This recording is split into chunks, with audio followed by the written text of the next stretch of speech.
ওমা ত্রেতা যুগে রাম ভক্ত হনুমানের কথা তো জানেন তাই না? ত্রেতা যুগে রাম ভক্ত হনুমান, এই যে রাম ভক্ত হনুমান ভগবানের কৃপা লাভ করেছিল কিভাবে বলুন তো?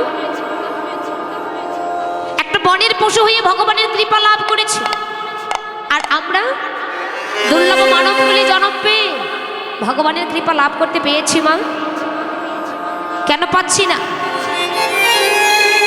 সেই প্রেম, সেই ভক্তি, ওই ভালোবাসাটা আমাদের হৃদয়ে নেই। আপনারা সবাই জানেন ভগবান রামচন্দ্র 14 বছরের জন্য বনবাসে গিয়েছে। 14 বছর পর বনবাস থেকে যখন অযোধ্যাপুরীতে ফিরে এলেন, প্রভু যখন অযোধ্যাপুরীতে ফিরে এলেন, আনন্দে আনন্দিত হয়ে প্রভুকে রাজ সিংহাসনে বসতে দিয়েছেন। আর কি করলেন? প্রভুর গলায় একটি মুক্তার মালা পরিয়ে দিয়েছিল। মুক্তার মালা, যেই না মুক্তার মালা পরিয়ে দিয়েছে, প্রভু আমার বলছে, ওগো এই যে মালাটা পরিয়ে দিচ্ছ, এই মালাটা আমার গলায় শোভা পায় না। কেন? আরে না না, এই মালাটা আমার গলায় শোভা পায় না। এই মালাটা শোভা পায় কার গলায় জানো? এই মালাটা শোভা পায় একমাত্র আমার ওই ভক্ত হনুমানের গলায়। এখানে দেখবেন শুধু ভক্ত ভগবানকে ভালোবাসে তা নয়, আমার ভগবান ভক্তকে কতটা ভালোবাসে মা একটু দেখো। বলে এই মুক্তার মালাটা শোভা পায় একমাত্র আমার ওই ভক্ত হনুমানের গলায়। হনুমানের গলায় মুক্তার মালাটা পরিয়ে দিলে, আর হনুমান মুক্তার মালা গলায় পেয়ে দাঁতি নিয়ে একটা একটা করে মুক্তা চিবাচ্ছে আর ফেলে দিচ্ছে। একটা একটা করে মুক্তা দাঁতি নিয়ে চিবাচ্ছে আর ফেলে দিচ্ছে। তাই দেখে লক্ষণ রাগ হয়ে বলল, হনুমান এত বড় স্পর্ধা! আমার দাদা ভালোবেসে না হয় মুক্তার মালাটা গলায় পরিয়ে দিয়েছে, এই জন্য তুমি একটা একটা করে মুক্তা দাঁতে নিয়ে চিবাই চিবাই ফেলে দিবে? কথাই বলে না হনুমানের গলায় আবার মুক্তার মালা। কথাটি শুনে হনুমান বড় কষ্ট পেয়েছে, কথাটি শুনে হনুমান বড় ব্যথা পেয়েছিল। কেননা মাগো, আমি যদি অন্ধ হই, আমার সামনে যদি কেউ বলে তুমি অন্ধ, বড় ব্যথা পাবো তাই না? যে পাগল, তাকে যদি সামনাসামনি বলা যায় যে তুমি পাগল, সে কিন্তু বড় ব্যথা পায়। হনুমান বড় ব্যথা পেয়েছিল, বলছে ওগো এই মুক্তা আমি দাঁতে নিয়ে চিবাইয়ে চিবাইয়ে ফেলে দিচ্ছি। কেন জানো? এই মুক্তা আমি দাঁতে নিয়ে চিবাইয়ে চিবাইয়ে দেখছি এর মধ্যে আমার প্রভু রামচন্দ্র আছে কি। হনুমান তুমি পাগল হয়েছ? এই মুক্তার মধ্যে নাকি প্রভু রাম থাকতে পারে? বলে কেন? ভগবান কোথায় নেই? উত্তরে বলো, দক্ষিণে বলো, পূর্বে বলো, পশ্চিমে বলো, যেদিকেই বলো না কেন, ভগবান সর্বশক্তিমান, ভগবান সব জায়গায় বিরাজ করছে। হনুমান সব জায়গায় যদি ভগবান আছে, তাহলে তোর মাঝে ভগবান আছে? বলে মূর্খ, আমার মাঝে যদি ভগবান না থাকতো আমি কি করে দাঁড়িয়ে আছি? তোমার মাঝে যদি ভগবান না থাকতো তুমি কি করে কথা বলছো? মাগো, আপনার আমার দেহে যদি পরমাত্মা রূপী ভগবানে বিরাজ না করতো, আজ আপনি এখানে আসতে পারতেন? আমি এখানে আসতে পারতাম মা? পরমাত্মা রূপী ভগবান প্রতিটা দেহের মাঝে বিরাজ করছে বলে আজ আপনারা এখানে আসতে পেয়েছেন, আজ আমরা এখানে আসতে পেরেছি। হনুমান তাই যদি হবে, তাহলে তোর মাঝে ভগবান আছে দেখাতে পারবে? বলে কেন পারবো না? আমি যাকে এত ভালোবেসে গেলাম, যাকে আমি আমার সর্বস্ব দিয়ে ভালোবেসেছি, আমি তাকে দেখাতে পারবো না? এটা কি হতে পারে? দেখাও দেখি। লক্ষণের কথা শুনে হনুমান আর বিলম্ব না করে বললেন, প্রভু প্রভু তুমি একবারে মনে কৃপা করো প্রভু। প্রভুকে স্মরণ করে হনুমান নিজের 2 হস্তের আঙ্গুল দিয়ে নিজের বক্ষটা বিখণ্ডিত করে বিদীর্ণ করে রাম সীতার যুগল মূর্তি লক্ষণে কি দর্শনে করলেন হলে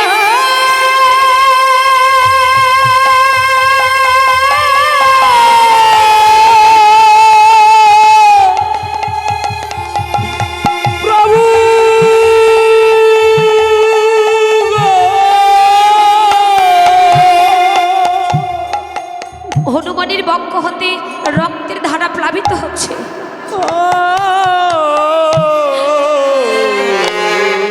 ভক্তির এমন অসহ্য যন্ত্রণা আমার ভগবান আর সইতে পারলেন না।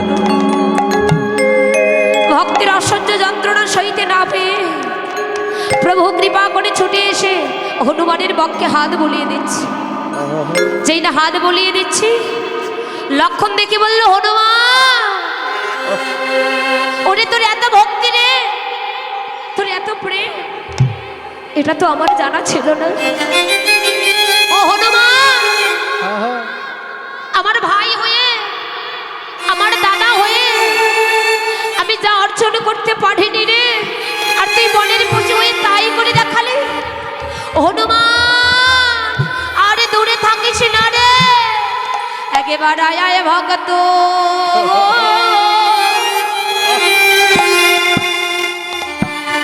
আমার বক্ষে আয় রে, নিতাই গৌর হরি বল হরি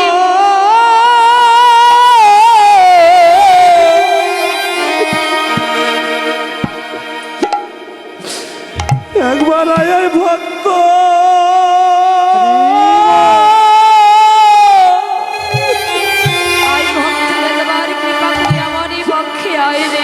তোমার পক্ষে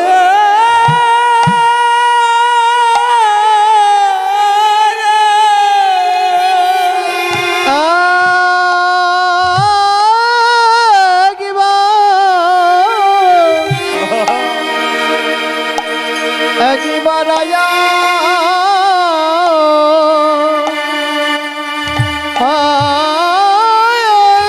ভক্ত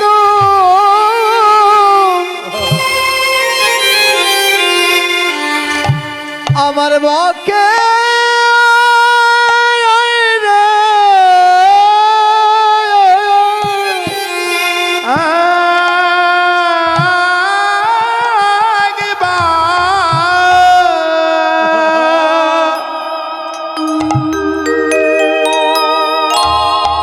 একবার আয় ভক্ত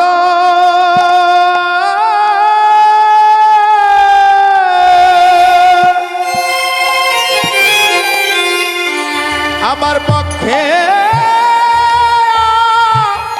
আয় রে।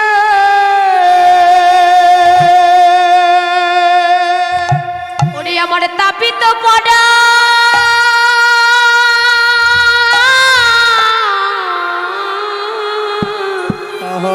ঠিক করে দেন ভাই, সাদা হয়ে তাপিত পড়ান শীতল করে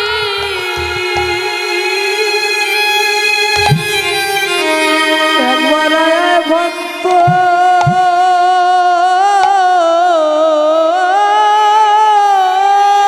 গৌরী বল মায়ের একটু ভক্ত শব্দ করুন মা। এক ভক্ত আর এক ভক্ত এই পাষাণের হৃদয় একটু জড়িয়ে ধরলে কৃষ্ণ প্রেমের উদয় হবে। সবাই একটু ভক্ত সঙ্গ করুন। আমার তাপিতে পারা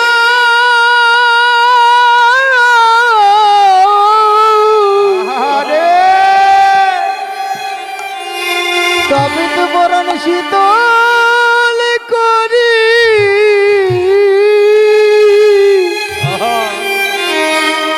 একবার আয়া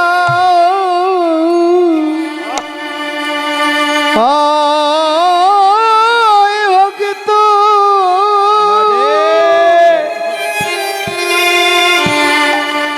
আমার পক্ষে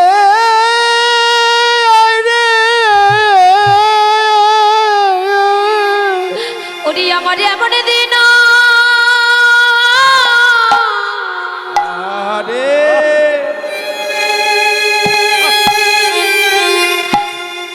এমন দিন আর হয় কি না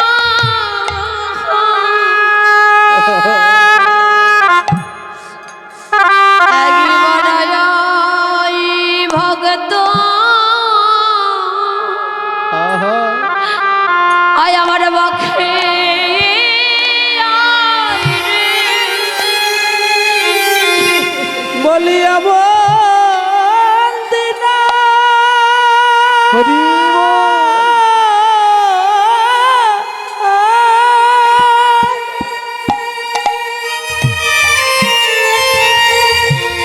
এমন দিন আর হয় কি না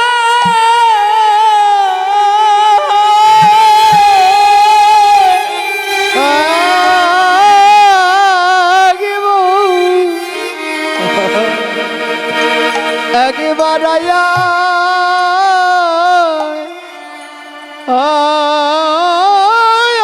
ভক্ত আমার পক্ষে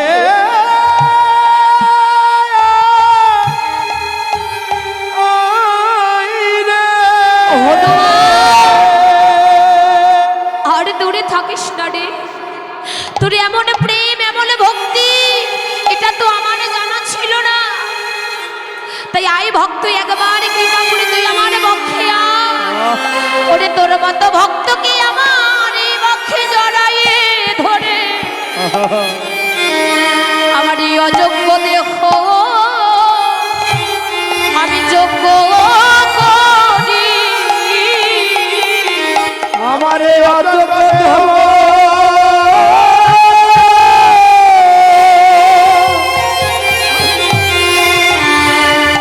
আমি যোগ্য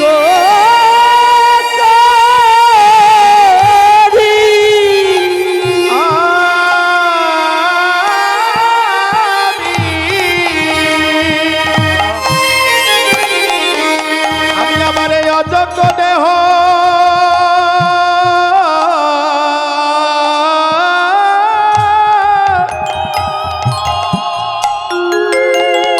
ওরে যোগ্য ওরে তোর মতো ভক্তকে হরি বল, হরি আমার এই ভক্তি জড়াইয়ে ধরে আমার এই অযোগ্য দেহ আমি যোগ্য করি। ওরে তোর মতো ভক্তকে